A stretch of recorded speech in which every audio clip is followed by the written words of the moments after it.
The Fema plans to imprison American citizens have generated a lot of interest around the country in locating the potential prison camps throughout the country. These may be facilities currently being used as prisons, such as those you saw earlier, or prisons that are being built supposedly in the name of the war on drugs, or facilities that have other uses but which could be quickly used to detain large numbers of people, such as this Amtrak facility in Beech Grove, Indiana.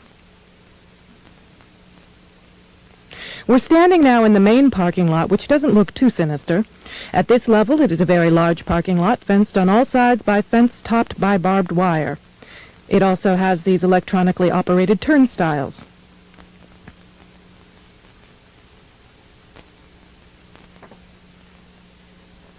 There is also a surveillance camera, just like we saw at the Fema facility, pointing out to the parking lot, and a helicopter windsock.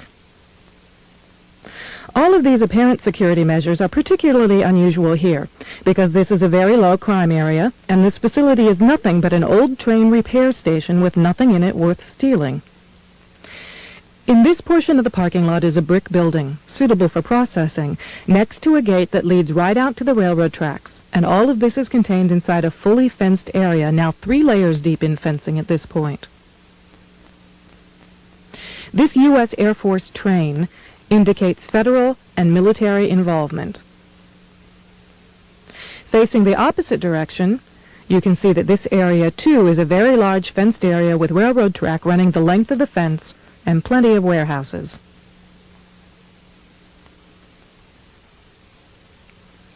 This facility was supposed to have closed in June of 1993, yet instead several million dollars in federal funds have been spent on supposed renovations over the past 2 years. Helicopter windsocks and markers are evident throughout the property. This small building is the only way into a particular fenced area.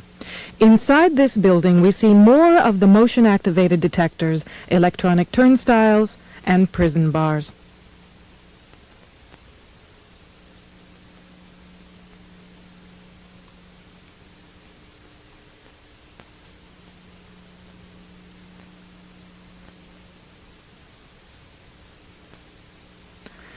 All of the renovations to this property have involved putting in new fencing, electronic turnstiles, concrete flooring in unused warehouse buildings, and putting in large gas furnaces on buildings that were never heated any time in the past 20 years.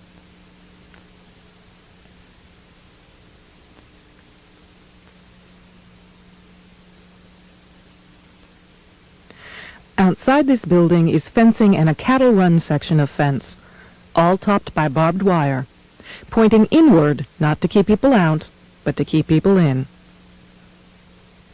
This was common throughout the facility, particularly the new fencing that had been erected.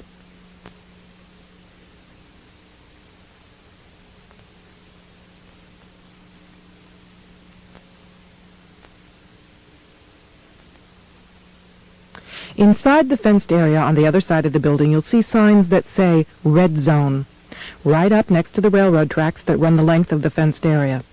Next to the Red Zone sign, you can see closely numbered markers on the fences that are too closely spaced to be parking markers, just as if they plan to have people line up to board the trains.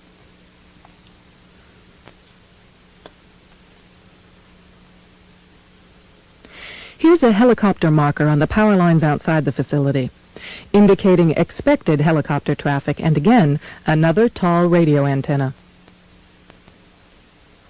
Looking around, you can get an idea of how huge this place is and how many people it could contain in its fenced-in area. In yet another fenced area, we see a large warehouse building at the end, with the electronic turnstiles in front of it.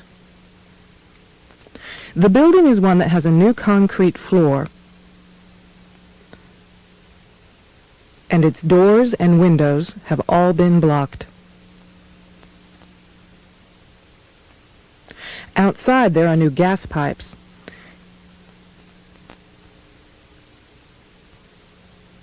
Even as we were filming, a black helicopter flew over us, observing what we were doing, which has happened many times when we have been at the facility.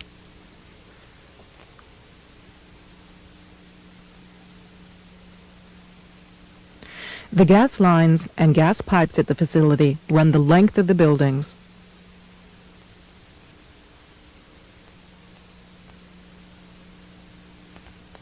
And come out at some very, very large, brand new furnaces that have been installed at the buildings throughout the facility.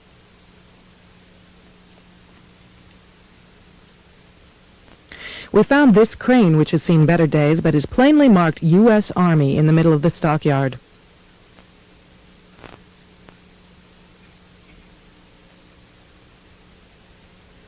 We found other fully working military trucks and equipment here at other times. Inside the facility, we found large fenced-in areas next to the railroad tracks marked Green Zone and Blue Zone, suitable for holding a lot of people. Many of the old warehouse buildings have had new concrete floors put into them. Unused sections of railroad track have been dug up and replaced, and from the supplies in the stockyards, it is obvious they will be doing even more construction and fencing.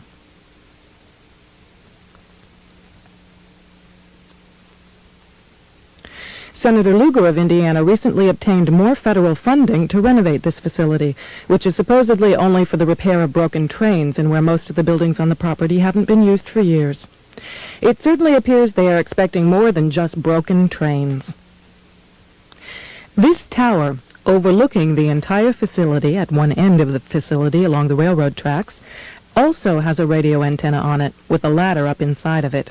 It would make an excellent watchtower.